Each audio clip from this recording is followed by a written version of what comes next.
بغينا ليلو ديالنا المنتخب ديالنا تكون فيه الشفافيه وتكون فيه النجاح، يعني تكون فيه الشفافيه باش واليد نظيفه.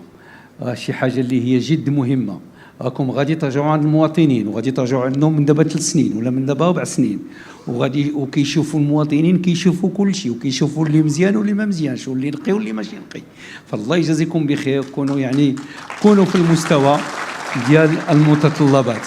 وهذاك الشيء اللي تكلم عليه السيد المنسق الجهوي راه مهم، راه ماشي سهل أنه تجيب هذه النتائج اللي جبتوا في فاس، اللي تقريبا عندكم أكثر من 80 جماعة كترأسوها على 198 جماعة، عندكم 13 يعني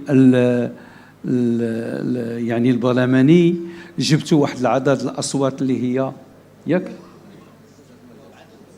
وبعد المستشارين 7 ديال المجالس يعني الإقليمية.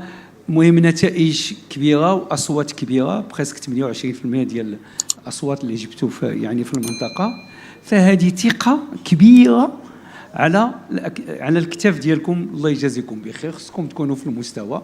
حنا اوني لا باش نعاونوكم، باش نواكبوكم، باش تنجحوا ان شاء الله في المسار ديالكم. ولكن هذا الشيء ما كيبغيش النعاس، كيبغي الفياق.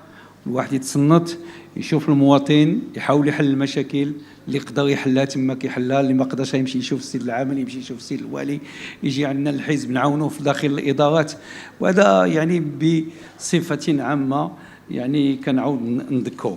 بغيت نذكر بانه يعني يمكن لكم تفتخروا، لانه بعدا السي شوقي كيقوم واحد العمل، شوقي كيقوم بواحد العمل اللي هو كبير يعني داخل البرلمان، كيترأس لجنه ديال البرلمان ديال الماليه. والعمل راه ماشي سهل، سي دي زور اي دي زور ديال العمل، ولكن الحمد لله داك الشيء اللي كيخرج من تماك كله كيكون يعني فيه واحد التوافق، واحد العمل اللي هو جدي وهو مشكور. كنشكر كذلك الاستاذه، لانه حتى هي عندكم حتى هي من فاس ومن المنطقه، واللي عملت واحد العمل كبير مع السيده بالخضراء، يعني في هذا الشيء ديال الاسره، المدونه ديال الاسره. وحنا هذه مناسبه باش نقول لكم بانه هذا ماشي حزب ديال الدكاكين، هذا حزب ديال المعقول وديال العمل. قبل المغادرة ما تنسوش المشاركة في القناة وتفعيل الجرس ليصلكم كل جديد.